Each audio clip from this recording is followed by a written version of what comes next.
ساتھ انہوں نے میرا انٹریکشن بھی کرایا اور ہم نے ان کے آگے یہ روداد رکھی، یہ جو ہیومن رائٹس کی وائلیشنز ہیں، جو کشمیر کا ایکچول ایشو ہے اور جو رائٹ آف سیلف ڈٹرمنیشن کی بات ہے، اس کو ایکسپلین کیا۔ As a special envoy of the prime minister میں وہاں ایمنسٹی انٹرنیشنل کو بھی ملا تھا، وہاں میں ان کے 3 سروس چیفز جو برٹش کے ہیں، it was a unique owner کہ تینوں اکٹھے ہو کے میرے ساتھ ملاقات ہوئی، اور میں لارڈ فیلڈ مارشل گتھرے جو کہ ان کے چیف آف آرمی اسٹاف بھی رہے، چیف آف ڈیفنس اسٹاف بھی رہے، ان کے ساتھ میری ملاقات ہوئی اوور بریک فاسٹ، اور میں نے ان کو لیپ ٹاپ کے اوپر وہ بچیوں کے فوٹو دکھائے جن کی گنوں آنکھوں کے اندر پیلٹ گنز اور ظلم و استبداد کی بات کی۔ اور ابھی بھی میں ریسنٹلی گیا تھا انگلینڈ، تو میں وہاں مارک لائل گرانٹ جو کہ یہاں ہائی کمشنر رہے، پھر برطانیہ کے وہ نیشنل سیکیورٹی ایڈوائزر رہے، پھر وہ برطانیہ کے special envoy in the United Nation رہے، ان کو میں نے کہا کہ میں آ رہا ہوں تو ملاقات آپ سے، چونکہ وہ جب یہاں تھے تو میں ان کے ساتھ انٹریکٹ کرتا رہتا تھا، تو انہوں نے کہا کہ یس ویل ہیو اے میٹنگ، اور ان کے ساتھ بھی میری میٹنگ لنچ میٹنگ ہوئی، اور ان کو بھی میں نے یہ ساری چیزیں ایکسپلین کی۔ ویری بریفلی چونکہ ٹائم کم ہے میں یہ کہنا چاہتا ہوں کہ یہ جو 2019 میں ہندوستان نے یہ جو اپنے منہ پہ کالک ملی ہے اور یہ 370 کو اور 35A کو ایبروگیٹ کیا ہے، اس کی کیا وجہ تھی؟ وجہ اس کی صرف یہ ہے کہ اٹر فرسٹریشن، سب سے مین وجہ یہ اس فیصلے کی یہ تھی کہ وہ پچھلے 75 سالوں کے اندر یا 77 سالوں کے اندر کشمیریوں کے ڈٹرمنیشن کو ختم نہیں کر سکے، کشمیری ان کے آگے سرنگوں نہیں ہوئے، کشمیریوں نے ساری مشکلات برداشت کی، کشمیریوں نے اپنی قربانیاں دی، اپنے بچے قربان کیے، اپنا خون دیا، ہر طرح کے مصائب اٹھائے، لیکن انہوں نے ہندو بنیے کے آگے سر تسلیم خم نہیں کیا، جس فرسٹریشن میں دین انڈیا نے کہا کہ اور کوئی ایکشن نہیں، ہم ابھی آگے اس طرح کی وائلیشن کرتے ہیں جس کی انہوں نے خود کمٹمنٹ دی ہوئی ہے، جو ان کا اپنا کانسٹیٹیوشن تھا۔ نمبر 2 یہ وجہ تھی کہ پاکستان اللہ کے کرم سے اور اسپیشلی افواج پاکستان رائٹ فرام ڈے 1 افواج پاکستان نے اپنا اور پاکستانی قوم نے اپنا تن من دھن لگایا ہے۔ ہمارا اور کوئی ایشو نہیں تھا انڈیا کے ساتھ، کشمیر کا ایشو تھا، اسی وجہ سے ہمارے ڈیفنس کے اوپر جو اخراجات ہیں وہ ڈیولپمنٹ کے اخراجات سے بھی زیادہ رہے، ہمیں بہت سی ریزنگ کرنی پڑی، ہمیں بہت سے اپنے ایئر فورس کو مضبوط کرنا پڑا، نیوی کو مضبوط کرنا پڑا،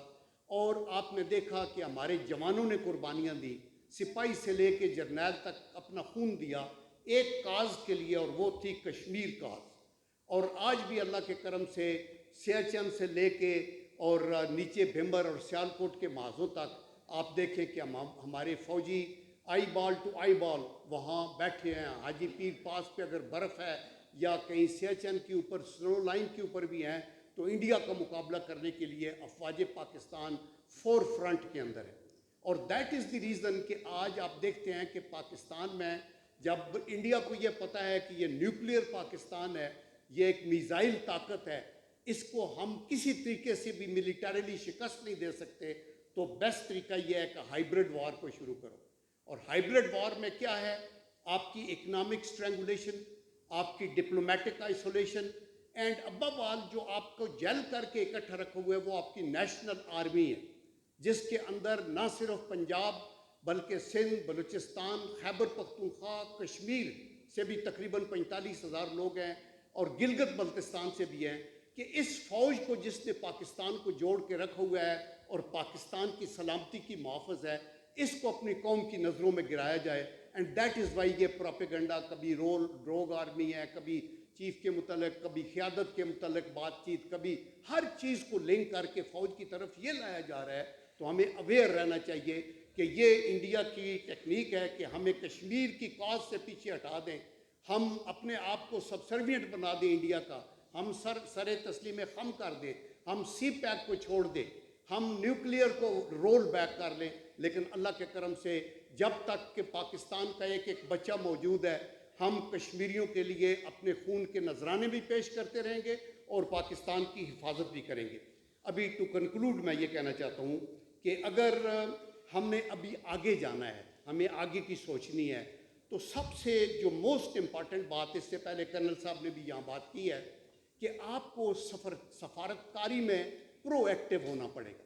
یہاں گھر بیٹھے ہوئے یہ دنیا اتنی ظالم ہے اور اتنے خود پسند اور خود پرست ہیں کہ ان کو کوئی پرواہ نہیں کہ کیا ہو رہا ہے کشمیر میں یا پیلسٹائن کے اندر بچے ذبح ہو رہے ہیں۔ یہ ساری باتیں ہیں کہ ہم ہیومن رائٹس کے بڑے علمدار ہیں اور ہم ڈیموکریٹک رولز کی بات کرتے ہیں، یہ کچھ بھی نہیں کرتے، یہ صرف سیلف سرو کرنے کے لیے یہ کرتے ہیں۔ ہمیں دنیا میں دوست پیدا کرنے ہیں پاکستان کو، اور پاکستان کو مضبوط کرنا ہے۔ سیکنڈ از کہ ہمیں معاشی لحاظ سے اپنے حالات کو بہتر کرنا ہوگا۔ مضبوط پاکستان ہی افیکٹو طریقے سے کشمیر کی کاز کو پروموٹ کر سکتا ہے۔ اور تیسرا جو موسٹ امپارٹنٹ ہے وہ ہے نیشنل یونٹی پاکستان کے اندر۔ ہماری پولیٹیکل اندر بھی اتنی پولیٹیسائز ہیں ہم کہ ہم اپنے پولیٹیکل اپنے جو حریف ہیں ان کو بھی اپنے ذاتی دشمن سمجھتے ہیں، حقارت کے جذبے کو آگے ہم چلا رہے ہیں۔ یہ چیزیں پاکستان کے مفاد میں نہیں، یہ کشمیر کے مفاد میں نہیں، یہ مسلم امہ کے مفاد میں نہیں، چونکہ پاکستان ایک واحد نیوکلیئر طاقت ہے جو مسلم امہ کی طاقت ہے۔ ہم مضبوط ہوں گے تو ہم مسلم امہ کے اندر بھی ایک مقام بنائیں گے، ہم یورپین یونین میں بھی جائیں گے، ہم ساؤتھ افریقن کانٹیننٹ میں بھی مؤثر ہوں گے، ہم ساؤتھ امریکہ کے اندر بھی اپنے دوست بنائیں گے تاکہ ہم آگے چل سکیں۔ تو میں نے یہ کہا کہ ہمیں ایک تو سفارت کاری بہتر کرنی ہے، اور دوسرا یہ کہ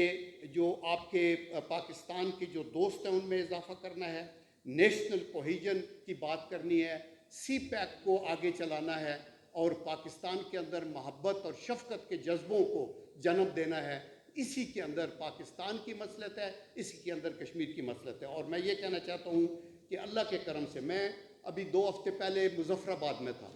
کیونکہ میں ایکس سروس مین سوسائٹی کا پریزیڈنٹ الیکٹ ہوا ہوں، اور اس کے اندر تقریباً 35 سے 40 لاکھ ایکس سروس مین ہیں، تینوں سروسز کے بھی اور سیکنڈ لائن فورسز کے بھی، مجاہدوں کے بھی۔ یہ ہمارے لوگ جو جانیں دے رہے ہیں کشمیر کے اندر، ان کی فیملیز، شہداء کی فیملیز، زخمی اپاج، ان لوگوں کے لیے تو اللہ کا کرم ہے، اس کاز کو پروموٹ کرنے کے لیے میں وہاں تھا، میں نے بیواؤں سے ملا اور ان کے آگے کیا، اور وہاں بھی ہم نے یہی آواز بلند کی کہ ہم سب ایک ہیں اللہ کے کرم سے، ہم کشمیر کاز کے لیے کھڑے ہیں۔ جس طرح دھماکہ ہو گیا نا پیلسٹائن کے اندر، اس وقت کا انتظار مت کریں کہ جب کشمیر کے اندر بھی انڈیا کو منہ کی کھانی پڑے۔ میں نے اس سے پہلے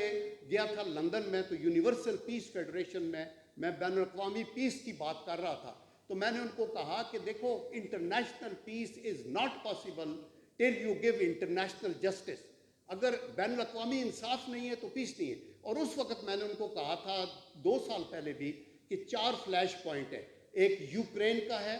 ایک ساؤتھ چائنا سی کا ہے، ایک پیلسٹائن کا ہے، اور ایک کشمیر کا ہے۔ میں نے کہا اگر آپ اپنی you turn a blind I towards this, then someday there will be a disaster, and that disaster will not be local, it will not even be regional, it will be international disaster۔ تو ہماری پیٹھ کو جو ہے وہ دیوار کے ساتھ نہ لگایا جائے، کشمیر کے مسئلے کو حل کیا جائے، ہم سب کشمیریوں کے ساتھ ہیں۔ رائے صاحب at the end again thank you very much for providing me this chance, وآخر دعوانا ان الحمد للہ رب العالمین۔